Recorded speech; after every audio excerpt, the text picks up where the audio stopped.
Akkam jirtu daawwattoota keenya kun oduu afaan Oromoo TV Saatirraa isiniif darbuudha Angalaanii Tarreessaati.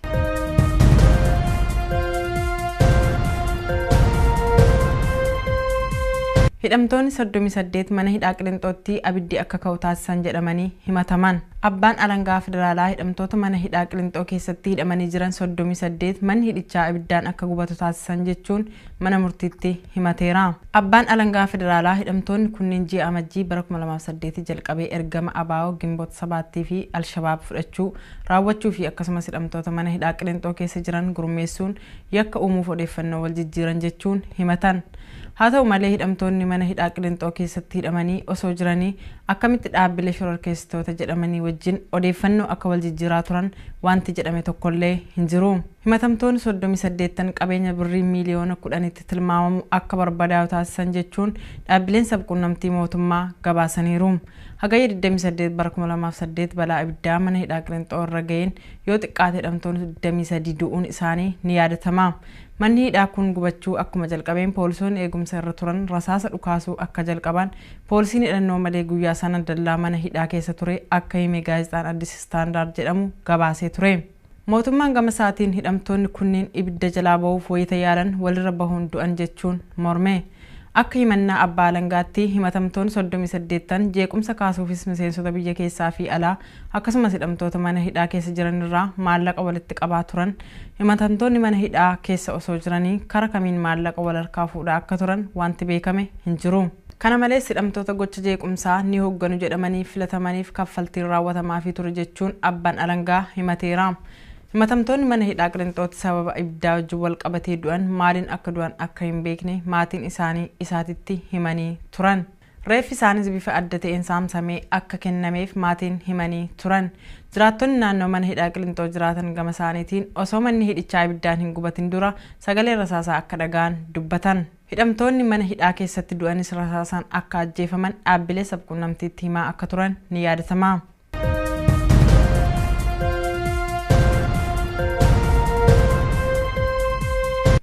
Sibiilli ijaarsa manneen kondominiyeemii sagantaa 40-60 jedhamuuf bitame konkolaattota wajjin akka bade himame. Bulchiinsa magaalaa Finfinneetti Enterpiraayiziin misoomaa manneen qusannoo sibiilli ijaarsaa manneen sagantaa 40-60 jedhuuf bite konkolaattota siinoo tiraakii 15tti fe'amee ture akka bade gabaafameera. Ijaarsa manneen kondominiyeemii sagantaa 40-60 jedhuuf sibiilli birrii miliyoona baay'een bitame mana kuusaa muummee Enterpiraayizichaa Aqaaqitti argamutti kan kuufamu ture. Sibiilli ijaarsa manneen Enterpiraayizichi ijaarsuuf akka ooluuf bitame kun hangi isaa kan hin beekamne yoo ta'u konkolaattota siinoo tiraakii 15tti fe'amee akka ture gaazexaan biyya keessatti maxxanfamu gabaaseera. Sadaasa 9 bara 2009 konkolaattonni sibiila fe'anii mana kuusaa wayita gahan hooggantoota mana kuusichaatiin bakka biraatti akka buusaniif ajajaman jedhama. Hooggantoota mana kuusaa wajjin sanadii wal harkaa fuudhiinsaa waliif kennuu danda'u jedhamee akka shakkamus gabaafameera. Konkolaattonni kunniin sibiila fe'anii wajjin akka badan yookaan dhokatan kan taasifameef itti yaadamee fi haala qindaa'een ta'uu mala shakkiin jedhu akka jiru maddeen odeeffannoo himaniiru. Abbaan adeemsa dhimmoota kominikeeshinii Enterpiraayizichaa obbo Yohaannis Abbaayinee gama isaaniitiin magaalaa Jijjigaatti hojiirra ture deebi'aa jira waan ta'eef hin dhageenye hin beekne jedhan. Itti gaafatamaan Enterpiraayizichaa obbo Haayiluu Qanaas wajjin jira waan ta'eef waan beeknu hin jiru jechuun dubbicha dhoksuu filataniiru. Sibiilli ijaarsa konkolaattota siinoo tiraakii 15tti fe'amee bade jedhame kun hangamiin akka fe'ame yeroof beekamu baatus baay'ee ta'uu akka malu ogeessonni tilmaamaniiru.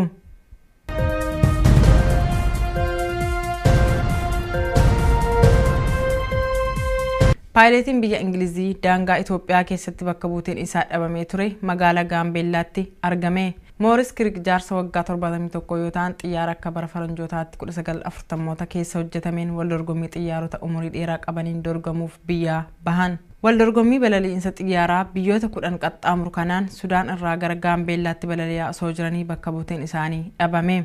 Mooris Kirik rakkoo teknikaatiin wal dorgommicha akka addaan kutan itti himamee ture. Isaan garuu harka hin kennadhu jechuun akeekkachiisa kennameef diduun wal dorgommicha akka itti fufan qopheessitoonni beeksisaniiru. Kibxata magaalaa Kaartumii gara Gaambeellaatti balali'uu kan jalqaban Mooris Kirik bakka yaadan hin geenye. Walquunnamtiin odeeffannoo wal jijjiiruu addaan jalaa cituun hiriyoota isaanii yaaddessee ture.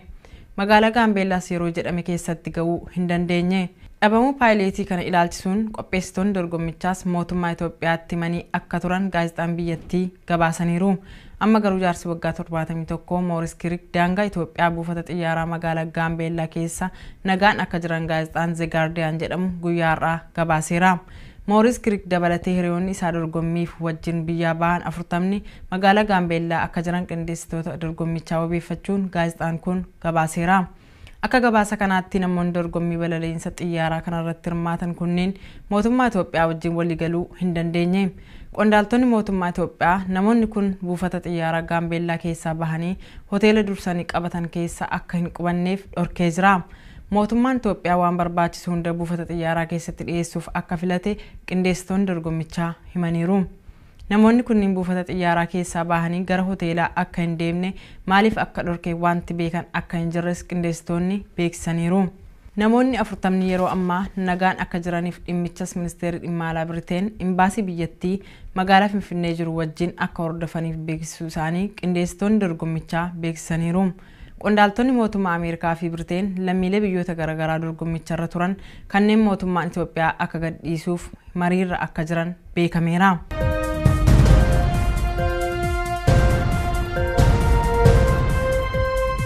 Guddinni dinagdee Itoophiyaa laafaa waan jiruuf dubartoonni baay'een balaa dallaalota karaa seeraan alaatiin namoota naannessaniif saaxilamaa akka jiran Reuters gabaaseera.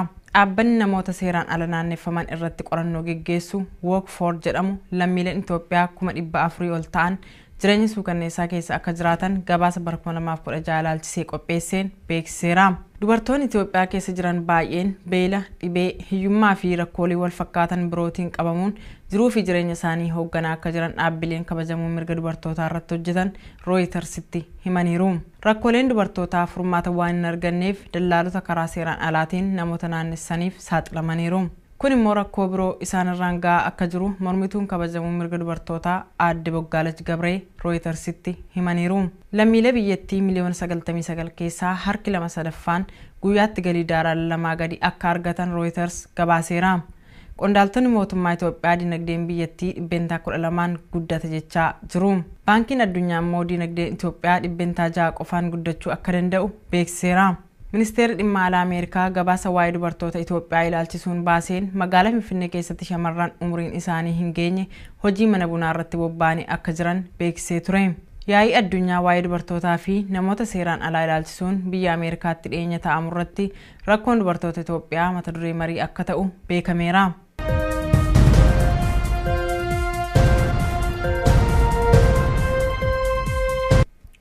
Qondaaltonni mootummaa Itoophiyaa fi Keeniyaa dhimma nageenyaa fi tasgabbii irratti magaalaa Mombaasaatti mari'achaa akka jiran dhaga'ame.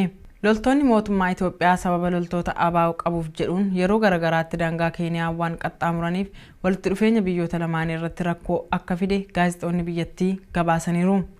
Ji'a darbe loltoonni mootummaa Itoophiyaa gara daangaa Keeniyaa seenuun poolisoota 6 erga ukkaamsanii fudhatanii booda Keeniyaan loltoota ishee daangaa irra akka qubachiiste gaazexaan biyyattii Daily Nation jedhamu gabaaseera.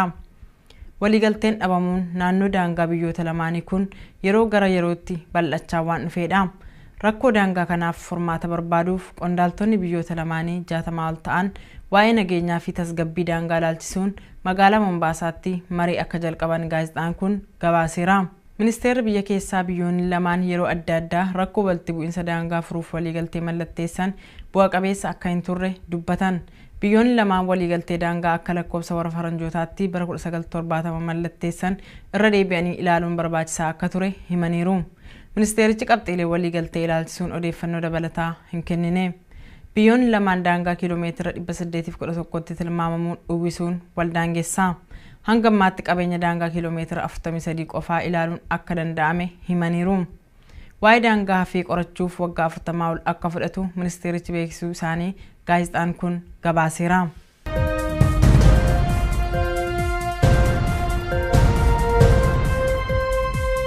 Komaaንደር olaanoon loltoota Arbanyoot Gimboot 7 loltoota wayyaaniitiif harka hin kennadhu jechuun meeshaa hidhatee tureen of wareegeera. Ajajaa olaanaa murna loltoota Arbanyoot Gimboot 7 kan ta'e Kumalaa Saafinti Gaabuu bixata darbee lola naannoo Amaaraa godina Kaaba Gondaritti loltoota mootummaa wayyaanii fi Arbanyoot Gimboot 7 gidduutti adeemsifameen loltoonni wayyaanii erga itti marsanii booda harka hin kennadhu jechuun meeshaa hidhatee lubbuusaa gootummaadhaan wareegeera. Maqaa qabsoo Gabriyyee jedhamuun kan beekamu kuma lama saafin xigaabuun garee loltoota Arbanyoot Gimboot 7 kan torbee 3 dura cabsee gara Itoophiyaatti seene tokko dursaa akka ture qabsaa'onni isaa waliin dirree waraanaa turan isaatiif himaniiru. Armaacoo naannoo Abdarraafii jedhamutti loltoota wayyaanee meeshaa waraanaa gurguddaa kanneen akka taankii hidhatan waliin lola guddaa godhamaa ture keessatti adda durummaadhaan qooda kan fudhachaa ture kuma lama saafin xigaabuu harka loltoota wayyaanee isa marsanii turanitti hin kufu jechuun akka of wareege hiriyoota isaa achi turan irraa hubachuun danda'ameera. Meeshaalee waraanaa gurguddaa akka taankii fi tooftaa waraanaa makaanaayizd ta'een deeggaramanii lola cimaa taasisaa kan turan ta'us kuma lama saafin to'annoo isaanii jala oolchuuf carraaqiin loltoonni wayyaanee gochaa turan osoo hin milkaa'in hafeera.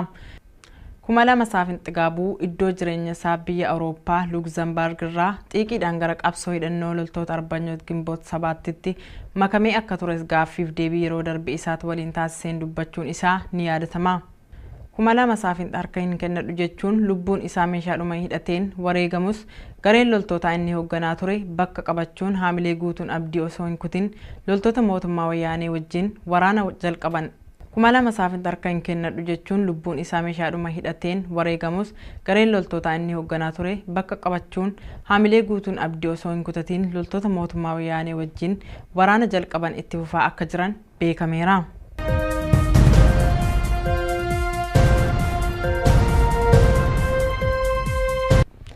Oduun guyyaarraaf qabanne kanuma oduu biroon hanga walitti deebinutti turtii gaarii.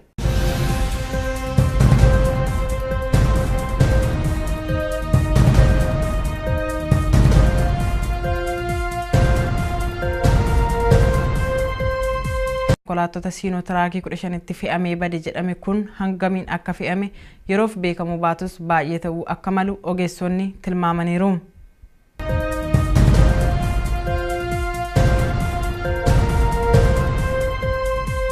Paayileetiin biyya Ingilizii daangaa Itoophiyaa keessatti bakka buuteen isaa dhabamee ture magaalaa Gaambeellaatti argame. Mooris Kirik jaarsa waggaa 71 yoo ta'an xiyyaara akka bara faranjootaatti 1940moota keessa hojjetameen wal dorgommii xiyyaarota umurii dheeraa qabaniin dorgamuuf biyyaa bahan. Wal dorgommii balali'insa xiyyaaraa biyyoota 10 qaxxaamuru kanaan Sudaan irraa gara Gaambeellaatti balali'aa osoo jiranii bakka buuteen isaanii dhabame. Mooris Kirik rakkoo teknikaatiin wal dorgommicha akka addaan kutan itti himamee ture. Isaan garuu harka hin kennadhu jechuun akeekkachiisa kennameef diduun wal dorgommicha akka itti fufan qopheessitoonni beeksisaniiru. Kibxata magaalaa Kaartumii gara Gaambeellaatti balali'uu kan jalqaban Mooris Kirik bakka yaadan hin geenye. Walqunnamtiin odeeffannoo wal jijjiiruu addaan jalaa cituun hiriyoota isaanii yaaddessee ture. Magaalaa Gaambeellaas yeroo jedhame keessatti ga'uu hin dandeenye. Dhabamuu paayileetii kana ilaalchisuun qopheessitoonni dorgommichaas mootummaa Itoophiyaatti himanii akka turan gaazexaan biyyattii gabaasaniiru. Amma garuu jaarsi waggaa 71 Mooris Kirik daangaa Itoophiyaa buufata xiyyaaraa magaalaa Gaambeellaa keessa nagaan akka jiran gaazexaan The Guardian jedhamu guyyaa har'aa gabaaseera. Mooris Kirik dabalatee hiriyoonni isaa dorgommiif wajjin biyyaa bahan 40 magaalaa Gaambeellaa akka jiran qindeessitoota dorgommichaa wabeeffachuun gaazexaan kun gabaaseera. Akka gabaasa kanaatti namoonni dorgommii balali'insa xiyyaaraa kanarratti hirmaatan kunneen mootummaa Itoophiyaa wajjin waliigaluu hin dandeenye. Qondaaltonni mootummaa Itoophiyaa namoonni kun buufata xiyyaaraa Gaambeellaa keessaa bahanii hoteela dursanii qabatan keessa akka hin qubanneef dhorkee jira. Mootummaan Itoophiyaa waan barbaachisu hunda buufata xiyyaaraa keessatti dhiyeessuuf akka filate qindeessitoonni dorgommichaa himaniiru. Namoonni kunniin buufata xiyyaaraa keessaa bahanii gara hoteelaa akka hin deemne maaliif akka dhorkee wanti beekan akka hin jirres qindeessitoonni beeksisaniiru. Namoonni 40 yeroo ammaa nagaan akka jiraniif dhimmichas ministeerri dhimma alaa Biriteen imbaasii biyyattii magaalaa Finfinnee jiru wajjin akka hordofaniif beeksisuu isaanii qindeessitoonni dorgommichaa beeksisaniiru. Qondaaltonni mootummaa Ameerikaa fi Biriteen lammiilee biyyoota garaagaraa dorgommicharra turan kanneen mootummaan Itoophiyaa akka gadhiisuuf mariirra akka jiran beekameera.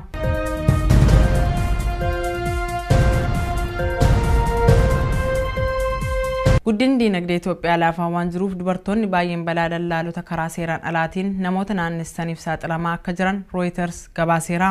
Dhaabbanni namoota seeraan ala naanneffaman irratti qorannoo geggeessu Work For jedhamu lammiileen Itoophiyaa 400,000 ol ta'an jireenya suukanneessaa keessa akka jiraatan gabaasa bara 2016 ilaalchisee qopheesseen beeksiseera. Dubartoonni Itoophiyaa keessa jiran baay'een beela, dhibee, hiyyummaa fi rakkoolee wal fakkaatan birootiin qabamuun jiruu fi jireenya isaanii hoogganaa akka jiran dhaabbileen kabajamuu mirga dubartootaa irratti hojjetan Rooyitersitti himaniiru.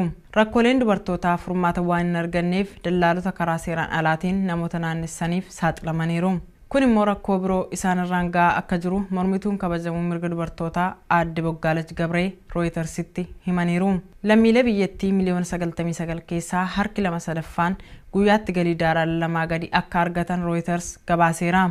Qondaaltonni mootummaa Itoophiyaa dinagdeen biyyattii 12% guddate jechaa jiru. Baankiin addunyaa immoo dinagdeen Itoophiyaa 6% qofaan guddachuu akka danda'u beeksiseera.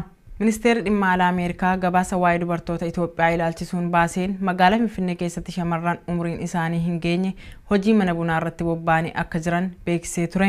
Yaa'ii addunyaa waa'ee dubartootaa fi namoota seeraan alaa ilaalchisuun biyya Ameerikaatti dhiyeenya taa'amu irratti rakkoon dubartoota Itoophiyaa mata duree marii akka ta'u beekameera.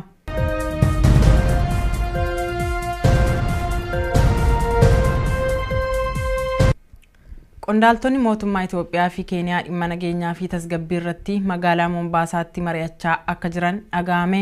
Loltoonni mootummaa Itoophiyaa sababa loltoota ABO qabuuf jedhuun yeroo garagaraatti daangaa Keeniyaa waan qaxxaamuraniif walitti dhufeenya biyyoota lamaanii irratti rakkoo akka fide gaazexoonni biyyattii gabaasaniiru.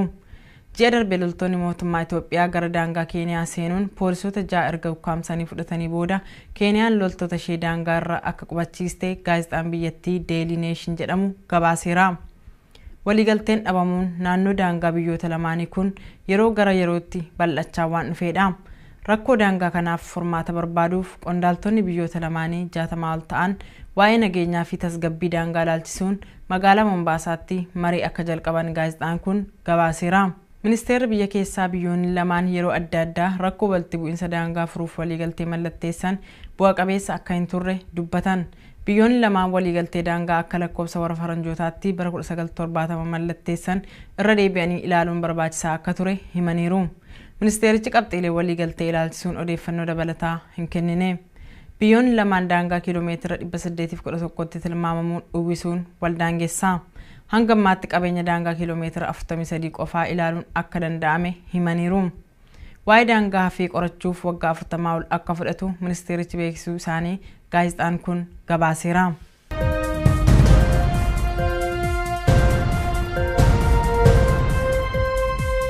Komaandarri olaanoon loltoota Arbanyoot Gimboot 7 loltoota wayyaaniitiif harka hin kennadhu jechuun meeshaa hidhatee tureen of wareegeera. Ajajaa olaanaa murna loltoota Arbanyoot Gimboot 7 kan ta'e 2000 Saafinti Gaabuu bixata darbee lola naannoo Amaaraa godina Kaaba Gondaritti loltoota mootummaa wayyaanee fi Arbanyoot Gimboot 7 gidduutti adeemsifameen loltoonni wayyaanee erga itti marsanii booda harka hin kennadhu jechuun meeshaa hidhatee lubbuusaa gootummaadhaan wareegeera. Maqaa qabsoo Gabriyyee jedhamuun kan beekamu 2000 himateera. Himatamtoonni mana hidhaa Qilinxootti sababa ibiddaa wajjin wal qabatee du'an maaliin akka du'an akka hin beekne maatiin isaanii isaatitti himanii turan. Reeffi isaanis bifa adda ta'een saamsamee akka kennameef maatiin himanii turan. Jiraattonni naannoo mana hidhaa Qilinxoo jiraatan gama isaaniitiin osoo manni hidhichaa ibiddaan hin gubatin dura sagalee rasaasaa akka dhaga'an dubbatan. Hidhamtoonni mana hidhaa keessatti du'anis rasaasaan akka ajjeefaman dhaabbilee sabquunnamtiitti himaa akka turan ni yaadatama.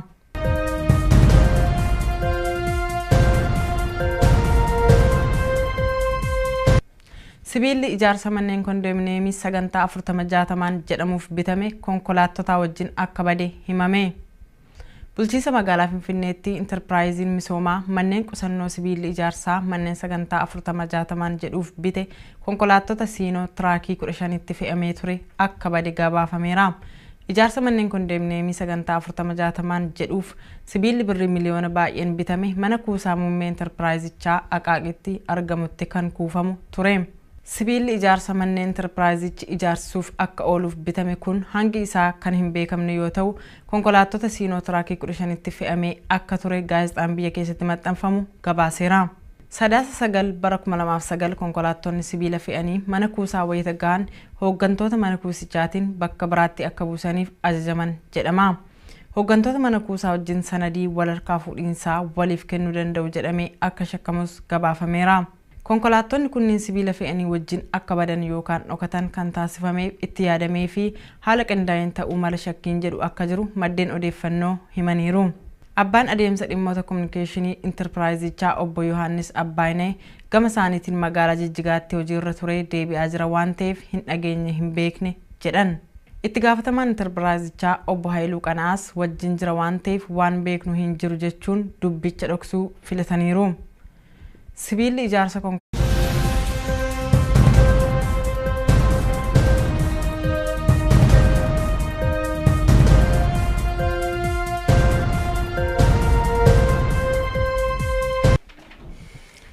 Akkam jirtu daawwattoota keenya kun oduu afaan Oromoo TV Saatirraa isiniif darbuudha Angalaanii Tarreessaati.